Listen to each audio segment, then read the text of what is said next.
Thank you for those who have joined. And as people come, I'll take them in.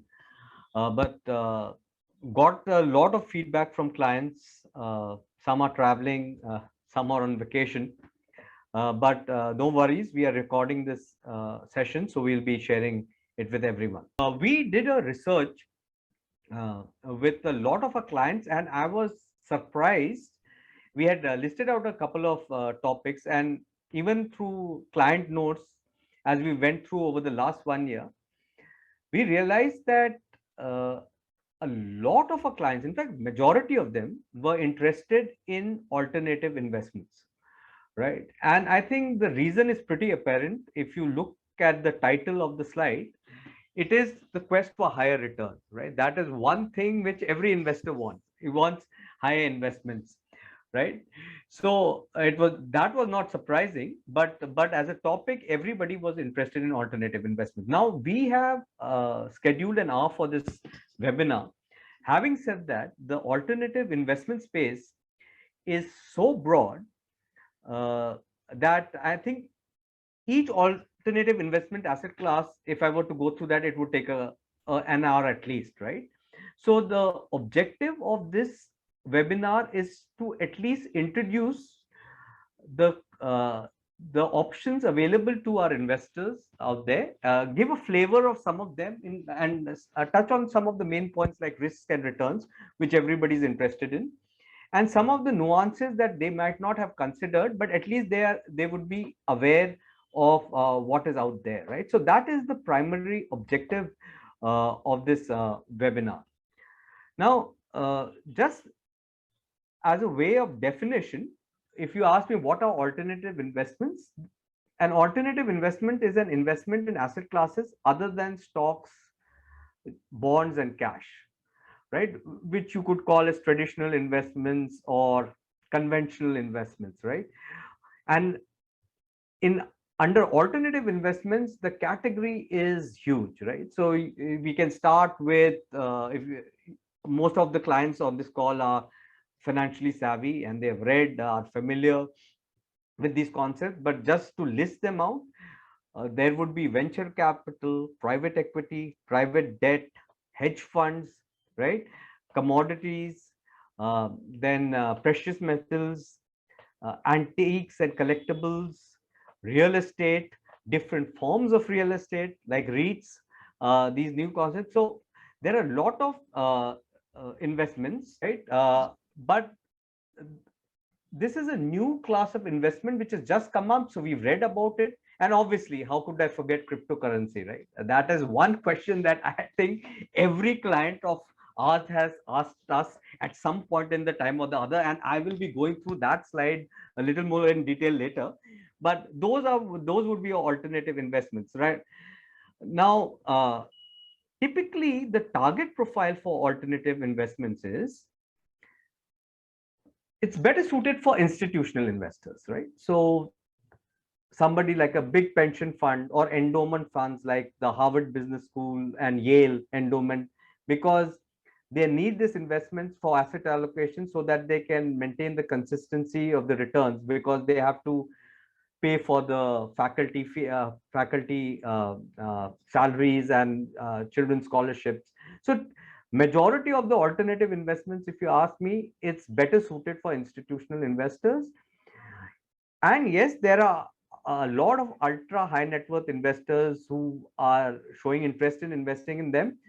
And the definition of ultra high net worth investors varies depending whom you're speaking with at any point in time, whether you're speaking to them in India or abroad. But for the Indian audience, typically ultra HNI investors, I would categorize them as whoever has more than 10 crores in assets. And when I say 10 crores in asset, I mean financial assets only, excluding real estate and physical assets, right? So those would be your typical investors. And if you really look at the regulators, what they've done is they've kept the minimums of entering into these investment classes at a really high number, because they believe that the more an investor invests is a sign of sophistication of investors, right? Which I tend to disagree with, because a lot of clients may have a lot of money, but we have HNI clients, we have ultra HNI clients. More or less, everybody is at par in terms of the knowledge of these kind of investments, right? And I've dealt with chartered accountants. We have clients with chartered accountants, CXOs with a chartered accountancy foundation and things like that. And even then, they have. So, but yes, I can see where the regulator is coming from, because retail investors, if they don't understand something and they invest their money and they lose it, uh, it would be a big loss for them, because these asset classes, frankly, are really volatile, right? And they promise higher returns, but the probability of loss is also very high, right? So ideally, so then the obvious question would be, okay, then so for alternative investment funds, the minimum is as a category is 1 crore to begin with, to as a starter, right? And for PMS, if you're familiar with, it used to be 25 lakhs, but now it's gone up to 50 lakhs, right? So those are the kind of asset classes. So what I'm talking about today is alternative investment options, not necessarily the category which the regulator defines as alternative investments, which I talked about in the past, right? Majority of them, uh, folks or investors may not have access to. Like I mentioned, institutional investors would be the biggest buy. Okay, now the options for HNIs, unlisted shares is gaining a lot of traction that we see. Portfolio management services is the second one, and cryptocurrency, like I mentioned, I would be talking about, right? So let me start with unlisted shares, because this is one area which I think a lot of clients are not familiar with, but there are some definite pros which they should be considering, right?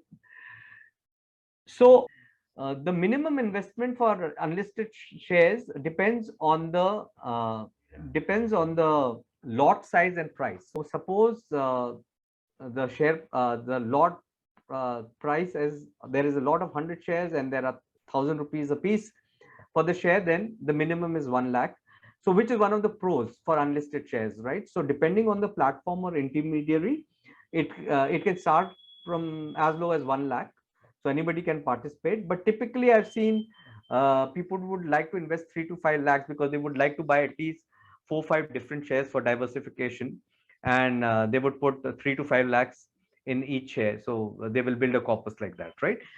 The scope, I will go to the next slide and show you the scope of potential returns is very, very high in unlisted shares. Uh, and I'll cover that why it is so. But if you look at the cons, the liquidity is the biggest problem. And the reason is because this is not traded over a stock exchange. Unlisted shares, by the definition, means they are not listed, right?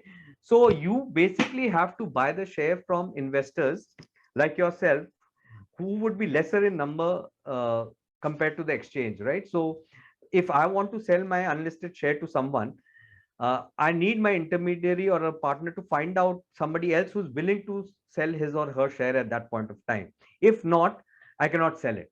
So I don't have liquidity, right? The other event that we wait for, and which is a pro for the unlisted shares, is when it lists as an IPO, right?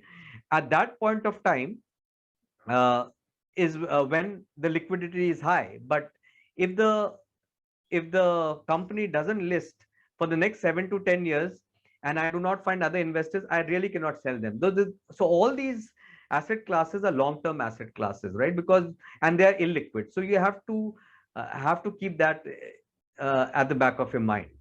Second of is a no-brainer, because if it's giving very high potential returns with any investment, the risk of loss of capital is also very high.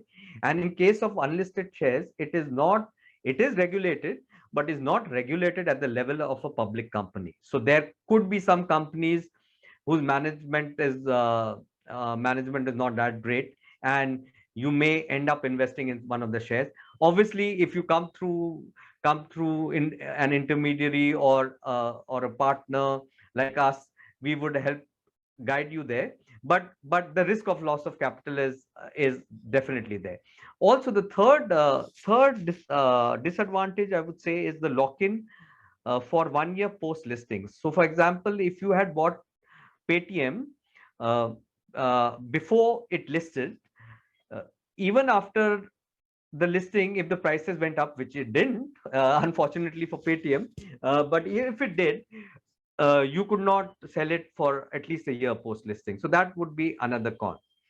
Having said that, the returns, I would just let you sit back and for 30 seconds and just look at the kind of returns. So for Sterlite Power Transmission, and this is very short term, right? So 339%, 195% for Paytm, Finopaytech 88.4%. But I don't want you to get carried away by these returns, right? Because it's very easy to show a graph when you get to select the time frame. All right. So for example, Paytm, based on this graph, you would not know that it fell 27% below its listing price on the listing day itself in 1 day, right? Having said that, on the positive side, there are a lot of success stories also, right? So for you must have heard of DMart.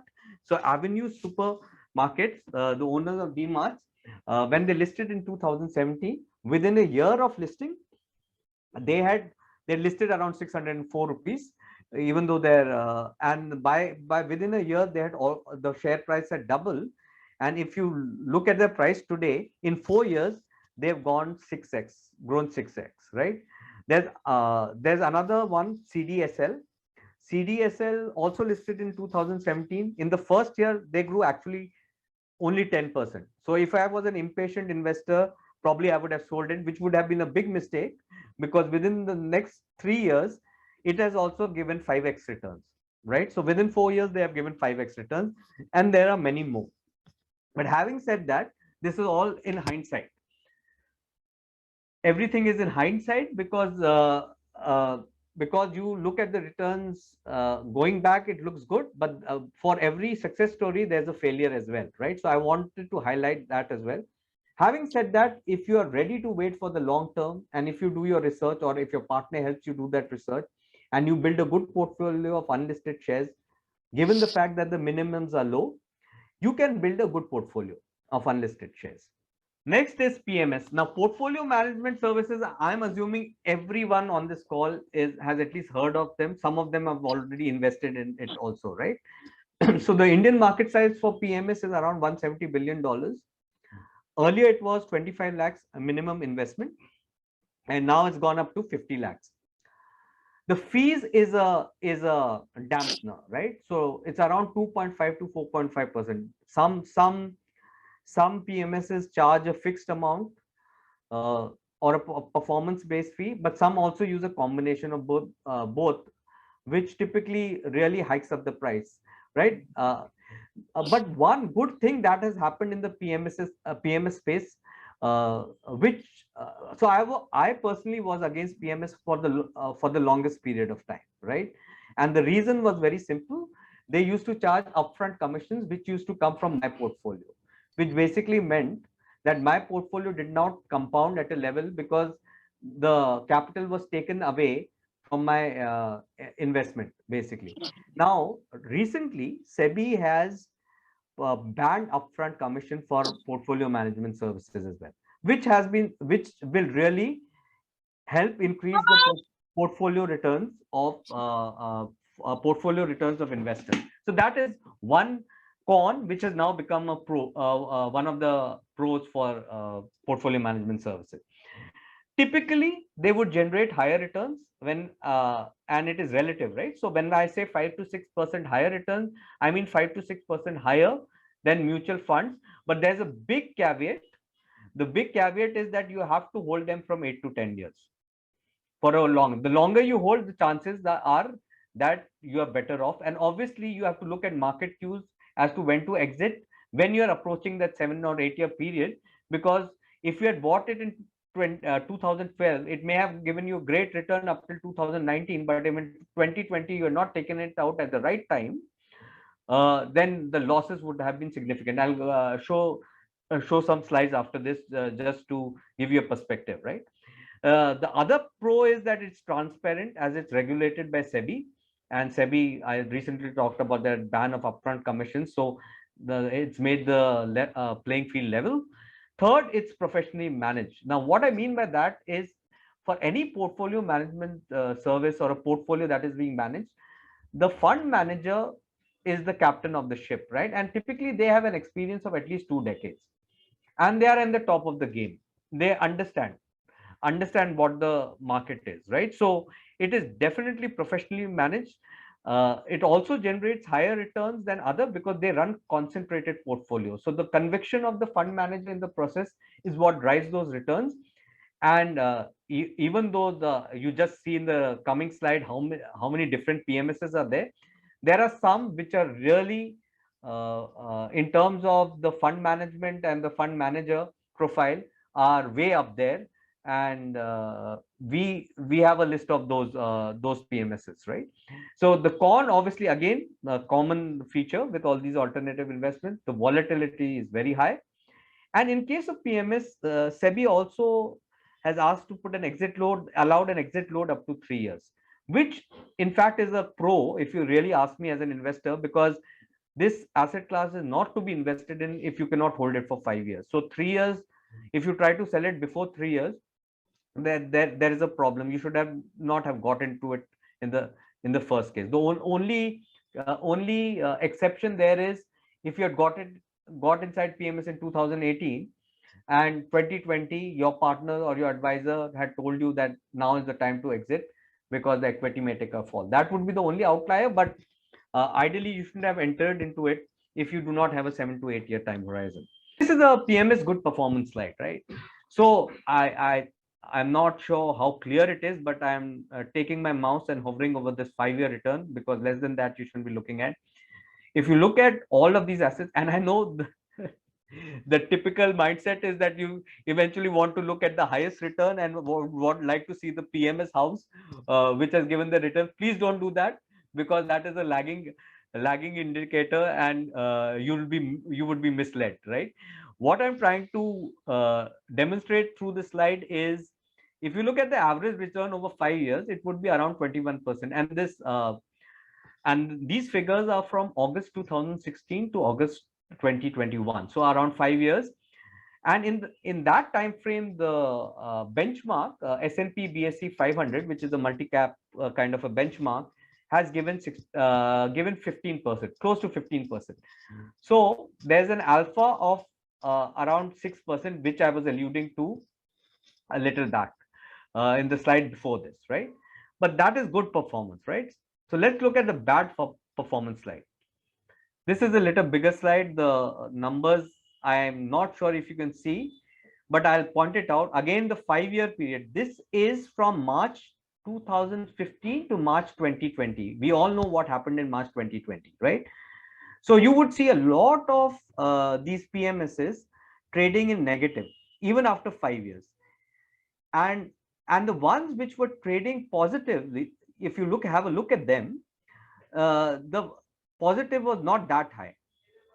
The index around at that time, in that time frame over the 5 years, also was not that great, right? It gave on average around 1.1%. So some right Greek multi-cap growth strategy, and I'm not pointing towards a particular fund house or saying that they are the best currently, but I'm saying they've managed to give over a 5 year a 10% return. So the alpha, if I was holding funds there, over the index would have been 9% even during a bad performance. Having said that, I'm repeating, that doesn't necessarily mean that that portfolio will give over the next 5 years better returns than the tons of the other PMSs which you see listed here. Now, this is my favorite slide, right? Because this is the one one alternative investment that every client of ours has brought up in our conversation at one time or the other. Now, myth or reality, right? So can we call cryptocurrency? First of all, let's understand cryptocurrency very simply, right? I will try to draw an analogy. So cryptocurrency, like the name suggests, it is a virtual currency that is being secured through cryptography, right? So if you look at the pros, it is impossible to counterfeit, right? The reason it is impossible to counterfeit this kind of currency is because it has been secured through cryptography, which is basically layman's term maths, right? It is very transparent. It's built on blockchain technology. Now I can take an hour session on what blockchain means, but I won't do that and bore you with that. Just suffice to say that it is publicly listed, so it is decentralized, so it is very transparent. And because it is a technology platform, it's virtually traded, it has portability across borders. Having said that, the cons everybody is aware of. I will show you one slide right after this. It is extremely volatile than any other asset class that I've seen in my investment career, right? And what I mean by that is, for equity markets, direct equity, derivative, we've seen falls of over 50%. Even Warren Buffett, over a 50-year career, has seen his stocks, individual stocks, and he's a master in selecting them, fall over 50%, right? But with crypto, there's no love for the investor, right? When they fall, they really fall. And even in markets, if you realize, in 2008, 2009, if you looked at the fiscal year, now from the peak to the bottom, the market fell over 60%. But if you had invested on April 1st, 2008, and sat through April 2009 up till April in 1 year, excuse me, the loss was actually only 38% over a year. Right, from peak to bottom, yes, I agree, it was over 60%, but over the year it was 38%. Now, even the recent coronavirus crash, where the markets fell close to 38.7%, it happened really quickly relative to equity markets. It happened in less than 2 months, but it happened over 2 months. With cryptocurrency, it can happen in a day, it can happen within a week, falls greater than that. So that's what I mean by it's extremely volatile. The vulnerability of underlying infrastructure, at the end of the day, there is some technology there. I'm sure that you may not have heard of crypto exchanges like Coinex, CoinDelta, because at one point of time they were very active, but now they have disappeared. They have disappeared because they missed payments. There was a ban on them, and the Chinese government also recently banned in September the cryptocurrency. So the underlying infrastructure, it can be hacked also. So there was Poly Network Exchange where clients lost to the tune of $600 million because it was hacked into. And the reason is very simple, right? Which is the third point. There's no regulatory authority in case of cryptocurrency.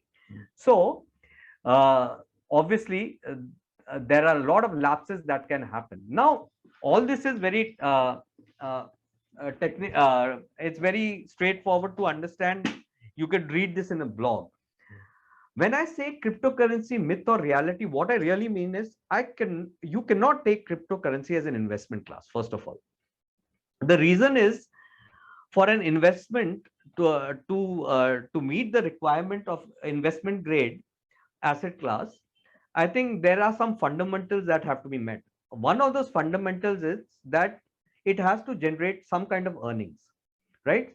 So real estate, even though I'm not a very big fan of real estate, but even then, you have to give real estate the fact that if you put it on rent, you're at least getting some cash flow, right? So it is earning you something. With stock and everything, with growth in the earnings, the pricing is re-rated and you make money out of stocks. The fundamentals that there are earnings and cash flows. In cryptocurrency, there's no inherent value. They don't have any earnings. They don't give you cash flows. It is totally determined based on the sentiment of the market, right? And demand, and which actually guides the demand and supply, right? So tomorrow, if I get freaked out, I can fall dramatically. In 2000 level, the Bitcoin fell by 99% in one day.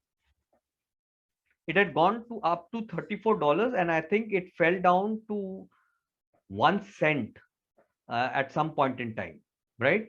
And between 2011 and 2021, there have been many incidents where uh, cryptos, including bitcoins, have fallen over 50%, right? The most recent one, I believe, was around 53% after the Elon Musk incident. You can read up on it, basically. So that is the level of volatility that we are talking about. So it has to be a myth, right? It is not an investment class. It is speculation. So if you ask me, then what do I do? Should I never invest in cryptocurrency? I always maintain that never say never, right? So what you can do is, if you like gambling, you can set aside up to 5% is the maximum you should go up to in terms of your asset class, right? So in terms of your total assets. So if your total financial assets is 1 crore, 5 lakhs is what you should put, and 5 lakhs is also on the highest side.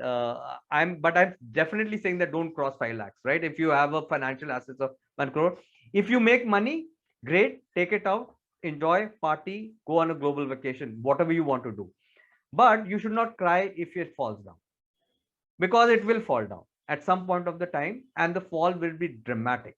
At that time, if you sell, you will be a loser, right? That's why I say limit your losses right up front.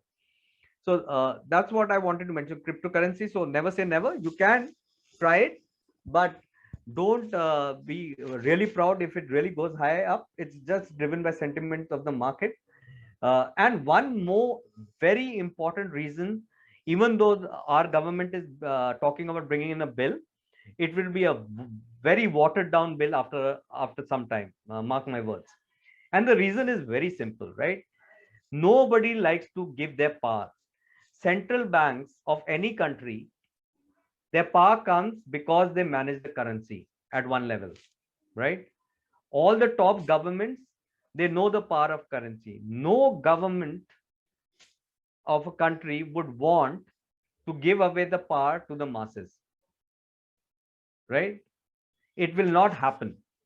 So if you know that it is not going to be regulated, or it is not going to become a currency of choice, you have to be careful. Yeah, after 10-20 years, I may be proven wrong, right? But that's okay. It's better that you wait for those 10-15 years, let it get formalized. If it does get formalized, you can invest then. But till that time, limit your losses is my suggestion. Okay, now coming to the main point which everybody's interested in. So, okay, given the flavor of all the asset classes, pros and cons, but the key point is, how do I use alternative investments to generate that extra returns, especially as a part of the portfolio, right? So the way to think about is, if you want returns, first start thinking about the risk. So you have to figure out how far can you fall down. On the left, in the picture on the left, you see a Bitcoin image. The person on the cliff doesn't know how fast he or she will fall, doesn't know how far he or she will fall down, and if there is water, I'm assuming there's water below, right? If there is water, how deep that water is going to be, right? That is the case with bitcoins and derivatives, products, structured products like that, right?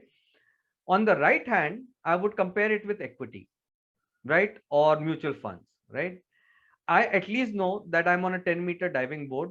When I dive, I'm diving into a pool. Yes, my funds can fall by 40-50% over a year, or like we were proven wrong last time, by 38% in 2 months. But over a fiscal year, over a period of that, I know that my losses are limited, right?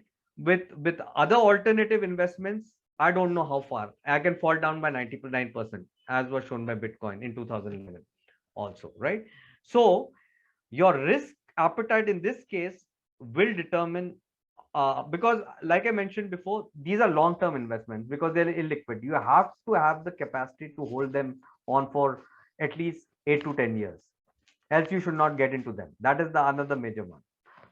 Limit your losses, and also determine your time horizon. So the uh, this is the golden rule that I'll say, asset allocation, which our clients are aware of because we harp about it on every possible call. But it's the holy grail, if you ask me, right? So in 2000, there were these two economists, but they showed through research that 90% of the portfolio long-term returns come through asset allocation, right? So if you have stocks, you have bonds and cash, either directly or through mutual funds, that is a one part of your portfolio. The others is where you can park your alternative investments. But one biggest advantage of alternative investments in an overall asset portfolio, if you do not look at them individually, is their their correlation to the traditional asset classes is very low. The advantage with that is that when the markets really crash, typically, I say them typically, they will not go down. They may actually go up also, like some of the derivative products. If your markets are going down, that class will go up. So it will limit your losses. But that is over the long period of time, right? So that is one benefit of alternative investment. So you should definitely have it as part of your overall asset allocation, not individual asset allocation. So no, not individual product purchase, right? So it cannot be, okay, let me purchase, I have 5 lakhs extra cash, let me purchase alternative investments. You will go wrong there, because then you will compare that 5 lakhs, the moment it falls down to 1 lakh after 3 or 4 years, or if you cannot sell it for some reason for 6 years, in case of unlisted share, you'll say my money is trapped, right? But if you go in saying that, okay, I have a 1 crore portfolio, I've got nothing in alternative investments, I should put 5 or 10 lakhs at least in unlisted shares, or if I have 5 crores, I should put 50 lakhs in PMS, right? Try to restrict it and put in there. That is a good approach. But doing it individually and saying that, okay, I have 50 lakhs, 5 lakhs extra money that has come in, and let me put the returns look great based on the presentation that I saw, and you put in it, that would be a mistake. Now, you don't have to take my word for it. I'm not sure if you've heard about Ray Dalio. He's the biggest hedge fund manager in the world. He advises top governments, includes the Chinese government, in terms of finance. His model portfolio and his own asset allocation to alternatives is, with as shown by this orange bar, is 15%, right? And this is coming from the biggest hedge fund manager in the world, and he's a very, very strong track record. And through asset allocation, he's made a lot of money for his clients, and he's put around 15, but he's also restricted it to 15%, right? So if you ask me, for the Indian market, I would not invest less than 5%, because below 5% is not really moving the needle of your total financial assets, right? So if you put 1, 2, or 3%, might as well not put anything at all, right? So if you want to put at least 5% in the Indian market scenario, because the market is not so well developed, the taxation rules are still being developed, I would suggest go up to 10%, not more than that. But if you believe, but if you want to follow the master, uh, you can go up till 15% also, depends on your risk appetite. And I will show you, and this is the last slide, but it is the most important slide. All of what you heard in these first 40-45 minutes is theory, which you could have probably read in a blog or got somewhere else. But the most important question I would ask myself is, what is the impact at the end of the day to my portfolio? That is the question we started out with, right? So let us go through a scenario. How do you generate additional returns? How does alternate investment or alternative investment options help you generate additional returns for at the portfolio level? Right? Suppose if you have a 6-year investment horizon, and you invest rupees 10 crores in traditional investments. So mix of stock, bonds, mutual funds, right? And your portfolio is growing at 12.25% annually, which is pretty much the average also, if you ask me, the markets. You will end up with 20 crores after 6 years. So it doubles your money at 12.25%, right? Now, the second scenario, I will give you 10 seconds to read. I'll also read along with you.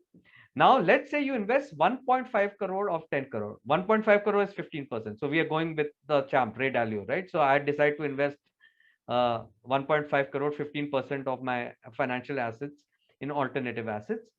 And suppose they grow, and that portfolio of unlisted shares or PMS is growing at 17.75%, right? Definitely higher. That's why I'm investing in that. I want higher returns than your traditional asset classes, and the alpha is around 5 to 6%, or in some cases more. And the remaining assets continue to grow at 12.25%. How much do you think you will end up making after 6 years? I'll give you the answer, right? So same time horizon, same amount of money you are investing, 10 crores for 6 years. In the first case, you end up with 20 crores, right? In the second case, you will end up with 21.1 crores, right? So additional 1 crore. Yes, you can argue, right? But the amount that you invested was also very high, which is fair enough. That gives you an idea of when should you invest in these kind of asset classes. Only if the absolute return is high does it make sense to invest in these kind of asset classes, and that's what the regulator is also trying to do, right? But in terms of the blended annualized return, if you ask me, it also increases by 1%, which over 6 years, I've taken the example of 6 years, is 1.1 crore. But if you hold it for a period of 12 years at the same rate of return, if you take hold all the variables constant, you will make an additional 4 crores on an investment of 10 crores over a period of 12 years. So you'll make close to 44 crores with this blended approach of asset allocation versus 40 crores, right? You convert them into lakhs, you get the obviously it will, if you make it 1 crore, obviously it's plain maths, you divide it by 10, right? So you'll make 40 lakhs more over a 12-year period, and in this case it will make 10.1 lakhs more. But the idea is it will definitely add to your portfolio if you are okay to handle the volatility and okay to hold it for over 8 to 10 years. Only then should you invest. But if you invest, you will make a higher, it will add to your returns, that's for sure, right? If you are doing under proper guidance and with proper research and facts behind you. And if the amount is huge, you can do it. So there's no doubt about that. And that's why it's being lapped up by ultra HNIs. And like I said, the institutional investors are already doing it. So it is definitely adds value. The implication I've showed you, how much can you go up to and what kind of returns is it adding to your overall portfolio, right? Whether it meaningful for you or not, that every investor has to make a call himself or herself, right? For me, if you ask me, I would add it, because at the same level of risk, because talked about, and it's getting a little technical here, but just take my word for it, because alternate investment as a class is, and here I'm talking about private equity, venture capital, all of those kind of investments, right? Real estate, REIT, are have low correlation with your traditional asset classes. You will get a higher return for lower risk, provided, and this is the most important thing, your holding period is over 8 years, definitely.